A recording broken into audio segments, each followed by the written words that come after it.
In the frenzy of mass movements, reason often gives way to emotion, and individuals become swept up in currents they can neither steer nor fully comprehend. Gustave Le Bon's pioneering work in mass psychology reveals how crowds merge into a single, unstable entity, driven by suggestion, imitation, and collective contagion. When isolated personalities dissolve into the anonymity of the crowd, critical thought is supplanted by instinctive impulse. Fear, rage, or euphoria spread like wildfire, producing behaviors that no single participant would exhibit alone. To understand why crowds go mad is to glimpse the hidden forces that can transform peaceful assemblies into frenzied mobs, and to recognize the perils of surrendering our judgments to the collective pulse. The collective mind. When individuals gather, their isolated identities begin to dissolve into what Le Bon calls the collective mind. Each person's conscious judgments recede as a shared unconscious emerges, powered by the sheer force of numbers. This transformation occurs, in part, because crowds operate under a sense of unity. Members perceive themselves as part of an undifferentiated whole. Individual hesitations and moral qualms are smoothed out in favor of the group's momentum. In this state, critical analysis gives way to visceral responses, and nuanced perspectives flatten into single emotions or ideas that resonate across the mass. Le Bon observed that the collective mind is both simplistic and potent. Crowds rarely entertain complex arguments. Instead, they latch onto slogans and symbols that encapsulate an emotion or concept. The repetition of these rallying cries, shouted in unison or displayed on placards, reinforces the shared mental framework, making it nearly impossible for any one participant to dissent without feeling alienated. As the mind of the crowd crystallizes, individuals feel themselves imbued with greater confidence and courage, believing that strength lies in numbers. This sense of invincibility can propel collective action, but also paves the way for irrational extreme. Underlying the collective mind is a feedback loop of suggestion and imitation. A few initial expressions of sentiment, cheers, boos, or chants, cascade through the assembly, each iteration amplifying intensity. Soon the crowd speaks and acts as one organism. Posture, gesture, and voice converge into a synchronized display. It began as discrete persons with varying motivations becomes a single suggestible entity, susceptible to the most elemental instincts. Recognizing the mechanics of this transformation empowers individuals to guard against unreflective compliance and to reassert personal judgment even in the heart of a throng. Anonymity and responsibility loss. Anonymity lies at the core of crowd psychology, liberating individuals from the usual constraints of personal accountability. When faces merge into a sea of bodies, social norms that regulate solitary behavior lose their grip. Participants feel insulated from repercussions. Actions that would provoke shame or guilt in isolation become tempting under the cover of collective concealment. This loss of personal responsibility unleashes latent impulses, angry outbursts, vandalism, or violence that individuals might never enact alone. Le Bon noted that anonymity not only diminishes inhibition, but also fosters a sense of equality among crowd members.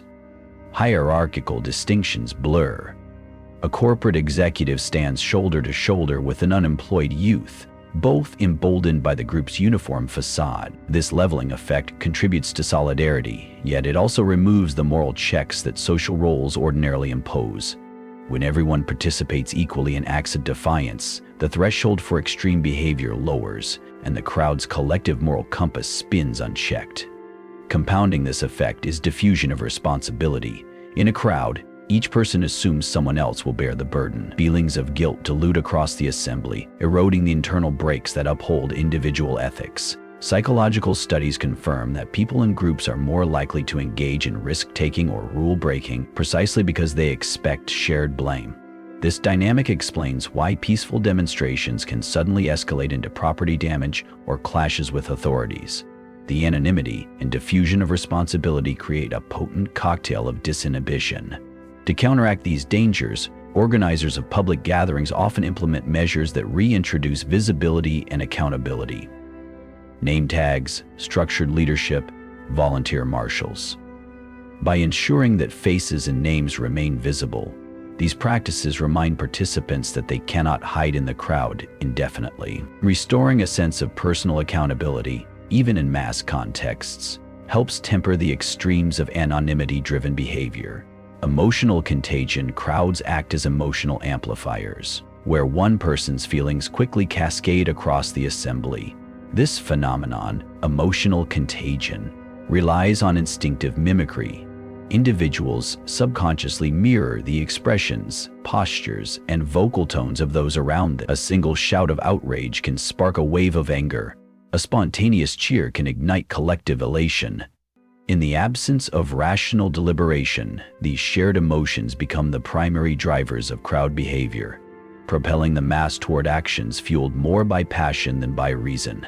Le Bon emphasized that emotional contagion operates faster and more powerfully than conscious persuasion. Try as one might to argue with data or logic, the visceral pull of collective sentiment often overrides intellectual resistance. When surrounded by a sea of enraged faces or jubilant cries, individuals experience a surge of mirror neuron-mitigated empathy that sweeps them into the crowd's prevailing mood. Fear and panic, in particular, spread like wildfire. A single scream in a packed venue can trigger a stampede as each person flees in reflexive synchronization. Nonverbal cues: rapid breathing, clenched fists, agape mouths, serve as the contagion's conduits. Even brief exposure to these signals can tip one's internal state toward the group's emotional baseline. Verbal cues: chants, parroted slogans, rhythmic applause reinforce this alignment, providing a soundtrack that deepens the immersion. The result is a collective affective state that feels almost tangible, as if the crowd shares a singular heartbeat. Mitigating emotional contagion requires interrupting the feedback loop. Pauses in chanting, controlled breathing exercises, and guided calm introduced by crowd leaders or trained facilitators can temper surges of emotion. Public address systems that moderate volume and frequency of calls to action help prevent the emotional resonance from reaching fever pitch. By acknowledging the power of emotional contagion and embedding techniques to disrupt it, organizers can foster more deliberate, less impulsive collective dynamics. The role of suggestion. Suggestion lies at the heart of mass psychology. In the crowd, ideas do not spread through reasoned debate, but through repeated emotionally charged prompts, slogans, symbols, and evocative imagery that bypass critical faculties and lodge directly in the subconscious. A simple phrase chanted rhythmically becomes imbued with meaning far greater than its literal content. A flag waved overhead transforms into a potent emblem of unity or animus. These repeated cues condition the crowd to respond reflexively, reinforcing collective beliefs with each iteration. Le Bon highlighted that suggestion in crowds is most effective when messages are simple, vivid, and repeated incessantly. Complex arguments lose traction. Only distilled ideas endure. In political rallies, for example, a leader's catchphrase, repeated dozens of times, imparts shape to the crowd's mentality. In sports arenas, team colors and chants summon fierce loyalty. During social movements, symbols, raised fists, specific logos serve as visual anchors, reinforcing group identity and shared purpose. As these cues reverberate, they saturate the mass unconscious, making individuals feel they know the message without having critically processed it. Advertising and propaganda harness this dynamic systematically. Billboards, posters, and digital ads deploy repeated imagery to shape perceptions. During wartime, governments relied on posters with bold slogans and stirring visuals to sustain morale and demonize enemies. In the digital realm, social media campaigns utilize memes and viral hashtags as micro-slogans that propagate rapidly through networks, implanting ideas before users can reflect. Resisting manipulation by suggestion demands cultivating critical awareness and media literacy. Crowd participants can be encouraged to question repeated messages. Who benefits from this slogan? What nuances are missing? Are alternative viewpoints being presented? Introducing moments of reflective pause through facilitated discussions, informational kiosks, or counter-slogans, can break the spell of repetition. By refusing to accept simple suggestions at face value, individuals reclaim the capacity for conscious evaluation amidst the chorus of mass prompts.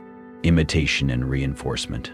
In crowd settings, imitation serves as the engine of collective cohesion. When one person cheers, others follow. When someone jeers, the booing swells. This reflexive mimicry arises from an instinct to belong and from evolutionary wiring that equates alignment with safety. As behaviors propagate through the crowd, each act of imitation reinforces the momentum, creating a positive feedback loop. The louder the chant, the more individuals feel compelled to join, and the more persuasive the crowd's collective posture becomes. Le Bon described imitation as a central mechanism by which crowds amplify their actions. It begins with a few initial actors whose behaviors, whether enthusiastic or aggressive, capture attention. Others, primed by expectation and social pressure, adopt the same actions, often without conscious deliberation. The imitation extends beyond verbal expressions to movement and posture.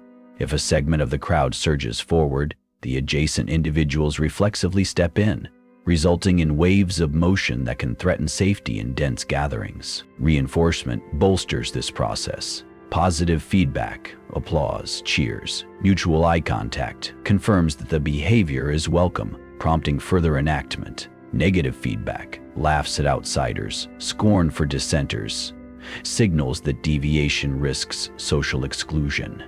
This dynamic silences minority positions and magnifies the prominence of the crowd's prevailing activities. In volatile situations, the combination of imitation and reinforcement can escalate peaceful demonstrations into riots or stampedes as successive waves of action grow in intensity. To temper uncontrolled imitation, crowd stewards can employ deliberate pacing and varied calls to action. Breaking the uniform rhythm disrupts the feedback loop, granting individuals moments to assess their responses. Encouraging smaller, rotating subgroups to lead chants or gestures diffuses the singular momentum and allows for diversity of expression. Additionally, visual cues, such as calm signage or colored zones, indicating lower intensity areas, offer alternatives to uniform behavior. By consciously managing the interplay of imitation and reinforcement, organizers can channel the herd instinct toward constructive rather than destructive ends. Leaders as catalysts. Charismatic leaders play an outsized role in steering crowd behavior by tapping into emotional currents and offering simple, vivid narratives that resonate with shared anxieties or aspirations. Le Bon observed that crowds surrender their individual critical faculties to such figures, who speak in grand certainties rather than nuanced arguments. A demagogue's appeal lies in projecting confidence and certainty, addressing the crowd as a united organism rather than a collection of individuals, and promising swift solutions to grievances. By personifying the crowd's will, the leader becomes both mouthpiece and engine, channeling diffuse energies into directed action. Psychologically, charisma operates through emotional contagion and mirror neurons. Followers subconsciously mirror the leader's posture, tone, and emotional intensity, experiencing a sense of unity and empowerment. Repetition of key phrases, "We will rise," "They must pay," "Our destiny," fortifies the bond between leader and crowd. This bond can override personal misgivings, as individuals feel morally validated by their leader's endorsement. The more the leader frames dissenters as enemies or traitors, the more the crowd coalesces around in-group solidarity, magnifying tribal impulses. Demagogues also exploit cognitive shortcuts. They reduce complex social issues to black and white conflicts, assigning blame to easily identified scapegoats. This simplification offers psychological relief.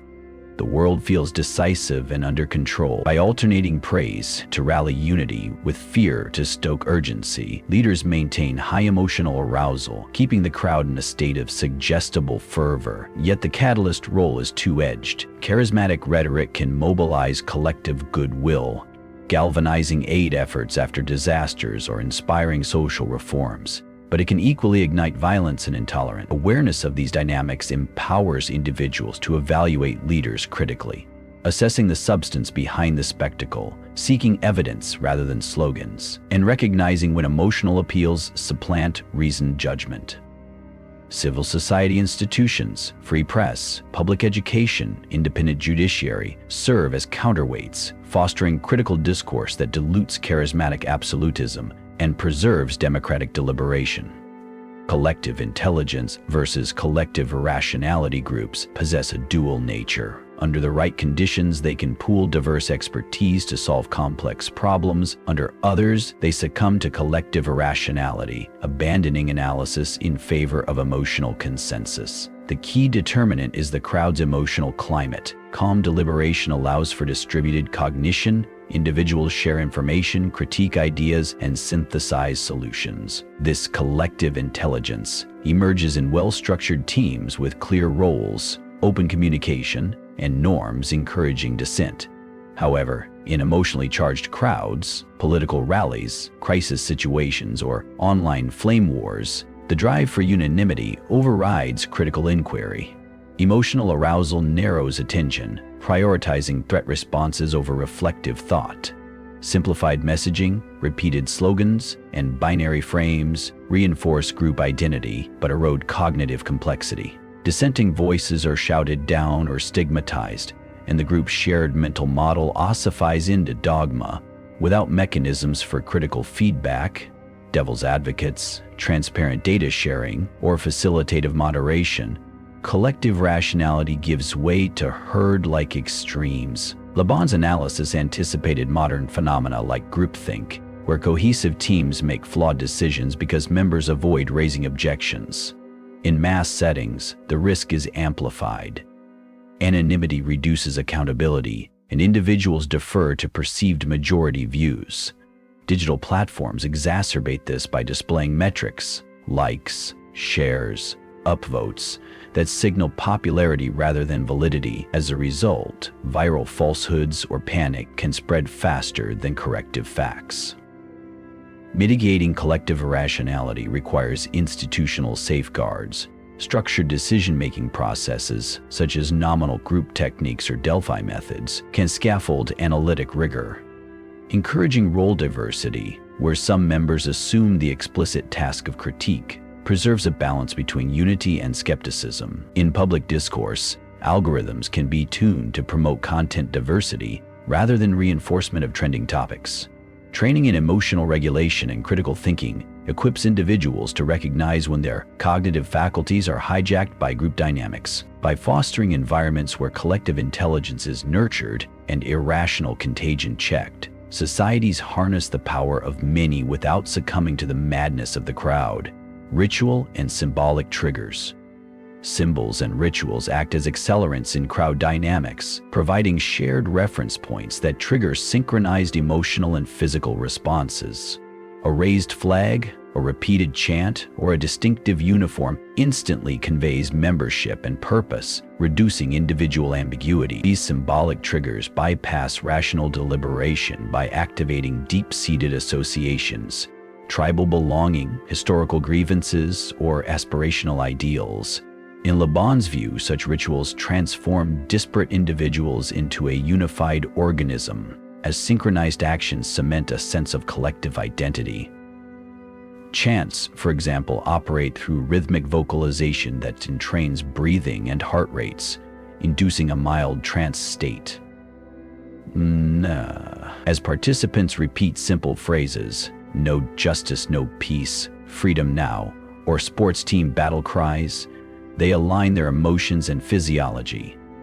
Flags and banners with bold colors and iconic imagery provide visual anchors. When waved or held aloft, they focus attention and intensify group solidarity. Regalia, matching shirts, armbands, or badges further blur personal identity into the group's persona, reducing inhibitions against collective acts. These symbolic tools are learned and rehearsed, often outside high-stakes contexts, so that in the moment of mass mobilization, they operate automatically. Pre-event rallies or rehearsal videos condition participants to respond reflexively. The cumulative effect is a powerful ignition mechanism. A single cue, a drum beat, a banner unfurling can unleash waves of synchronized movement, cheers, or even acts of collective violence. Understanding the mechanics of ritual triggers equips organizers and participants to wield them responsibly.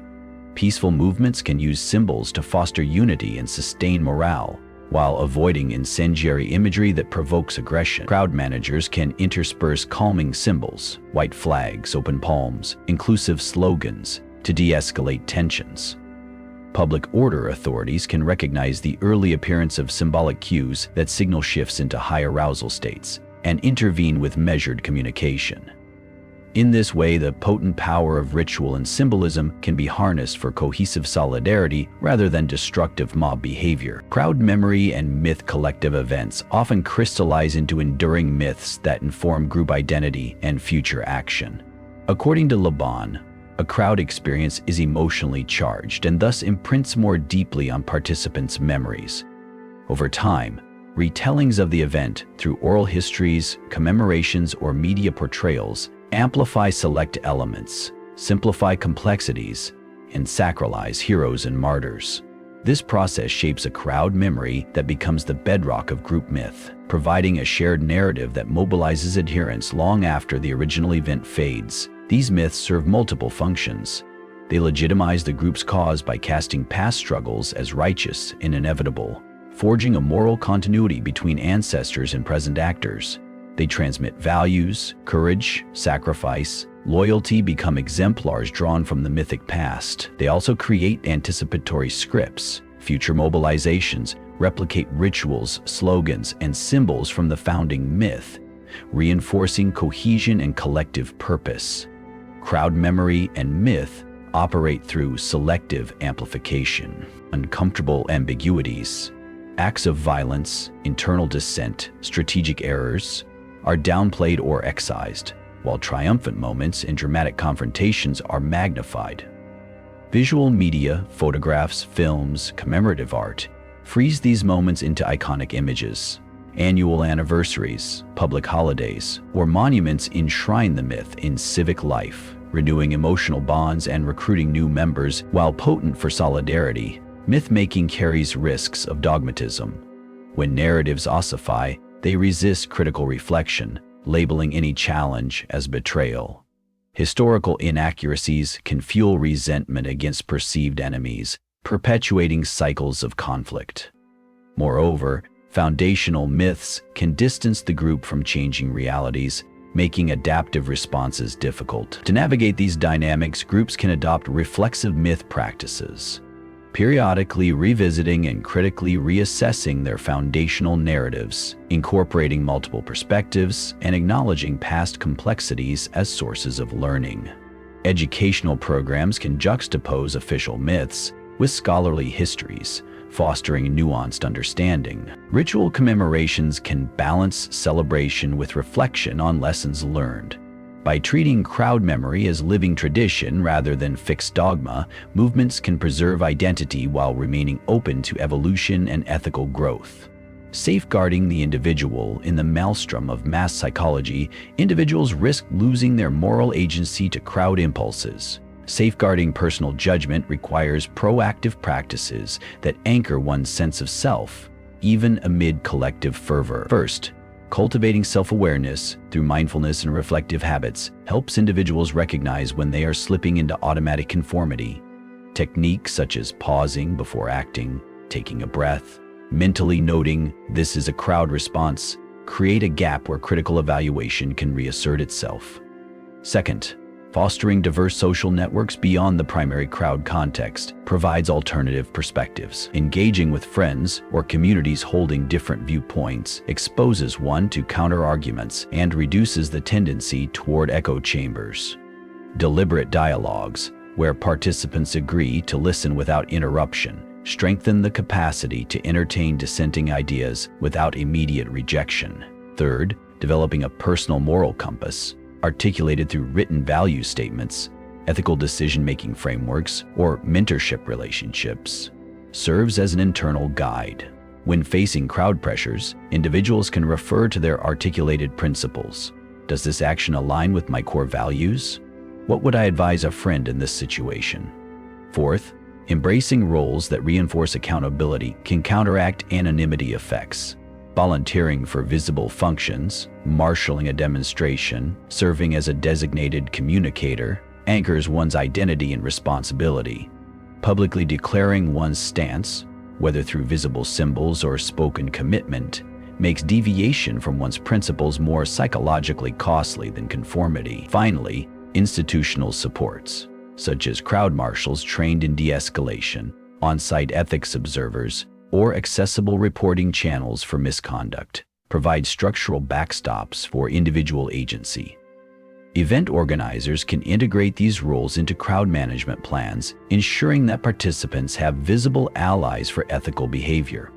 By combining personal practices with social and institutional scaffolding, individuals can navigate mass gatherings with their moral autonomy intact, resisting the seductive pull of collective madness and preserving the capacity for conscientious action.